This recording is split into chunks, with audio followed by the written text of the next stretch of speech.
Okay, let's get into it. Today we're tackling something you see everywhere in language learning. Those levels, A1, B2, C1, all the way up to C2. Hmm. And it really feels like, for so many people learning English, hitting that C level, especially C2, is like the ultimate goal. Everyone's chasing it. It really does seem that way, yeah. But, the sources we've been digging into suggest something pretty interesting. Oh, yeah. What's that? Well, that this whole chase, this real focus on getting to C1 or C2, might actually be built on um, maybe a big misunderstanding. Misunderstanding. Okay. Yeah, about what those levels really mean in practice, for just communicating day to day. That sounds, yeah, intriguing. Yeah. So the idea from these sources is pretty bold then, that people target these top levels but maybe don't fully grasp what they involve. Exactly. And crucially, that the kind of language used to show what C1 or C2 looks like, Yeah. well, it might not even be how most people talk, even native speakers. Not in normal situations, you mean? Right. Not in regular conversations or even most work contexts. The source kind of implies this could be one of the biggest lies in language learning. Wow. The idea that you absolutely need that top level, as it's often shown. Precisely. That you need that specific kind of academic-sounding language to be, fluent and effective. Okay, right. So that's our mission for this deep dive then. Let's unpack that. We need to look at the CEFR levels, use the examples the source gives. Make them concrete. Yeah, and challenge that common idea about what fluency really requires, and figure out what the source thinks actually matters for communicating well in English. Sounds good. So if you're listening because you want to get the real story on this quickly and thoroughly, let's see what these sources say. Perfect. So the standard framework is the CEAFR, right? Yeah. Common European Framework of Reference. That's the one. Gives us that ladder. A1, A2, B1, B2, C1, C2. Beginner up to mastery. But you mentioned skepticism. The source isn't fully sold on it. Well, right off the bat, yeah, they kind of see it as potentially a bit vague, maybe too general, and maybe not super helpful for nailing down, the skills you need for actual back and forth conversation. And they also mention those online tests, the multiple choice ones. Oh, yeah. They point out those often test how good you are at guessing or elimination more than your ability to actually use the language yourself, spontaneously. Yeah, that makes sense. Real life doesn't give you options A, B, C, or D. Not usually, no. So to get a better handle on it, the source came up with specific examples for each level to try and show concrete differences. Okay, that sounds useful. Let's see them. Where do we start? A1. A1, super basic, as you'd expect. My name's John. Simple. I live in New York. I have 2 brothers. Okay, yeah. Very simple, present tense, really limited words. Exactly. Then A2 is a small step up, but still pretty basic. What are the examples there? Things like, I went to the store yesterday. So, introducing past tense. Okay. She's my coffee. Or, I got on your phone. A little more function. Right. Still quite simple structures, though. Definitely. And the source makes a really key point here. What's that? If you, listening right now, can understand this conversation we're having, Yeah. you're almost certainly well beyond A2 level. Good point. If you're following this, you're past that stage. For sure. And interestingly, around this point, B1 maybe, the source notes that lots of learners who can actually write, say, a whole paragraph in English, Expressing connected ideas. yeah, they still often call themselves beginners. Really? Even if they can write a paragraph? Apparently so.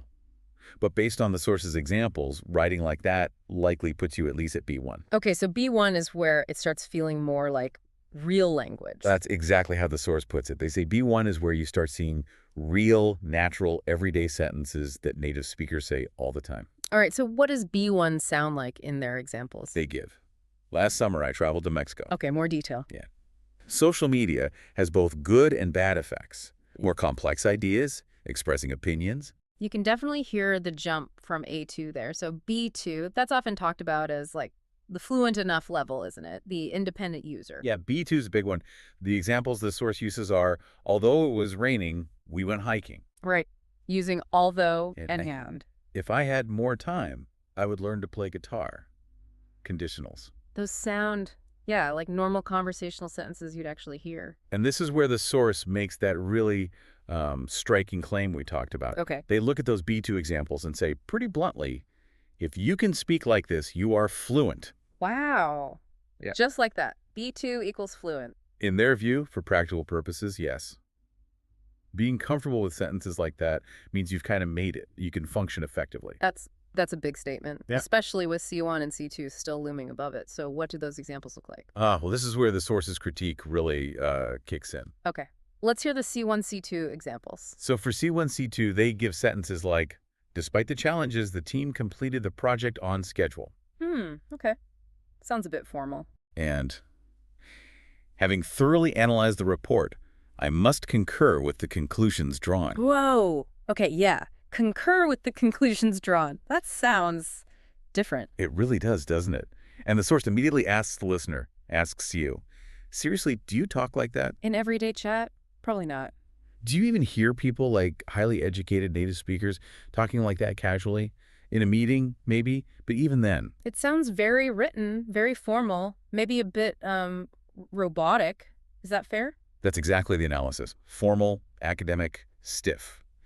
The source argues these C1, C2 examples sound much more like formal written English. Like from an essay or a thesis or something. Precisely. Or a very official report. Yeah. Not like typical spoken English, even in, say, a job interview or a professional discussion for many fields. Okay, that really changes the perspective. If B2 is shown with natural-sounding sentences and called fluent, but C1, C2 examples sound like academic writing. It makes you wonder what reaching C1, C2 based on those examples actually means for your practical speaking ability, right? Exactly. Which I guess brings us to how the source wants to redefine fluency, away from just the levels. Right. They highlight a few things they see as sort of essential truths about using language. Like what? Well, first, that listening is pretty much always easier than speaking. For everyone. Even native speakers understand more complexity than they might produce spontaneously. Okay, that feels true. So it's totally normal to understand way more than you feel you can say yourself.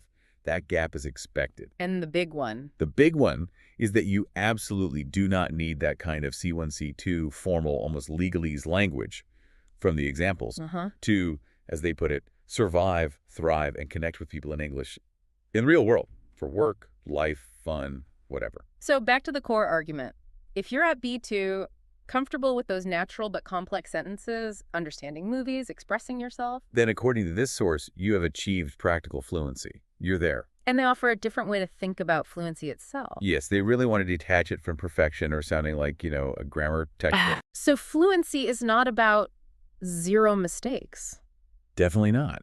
And it's not about using hyperformal language all the time. So what is it then, in their view? They boil it down to three things: confidence, clarity, and connection. Confidence, clarity, connection. Okay. Can you use the language with reasonable confidence? Can you get your ideas across clearly enough?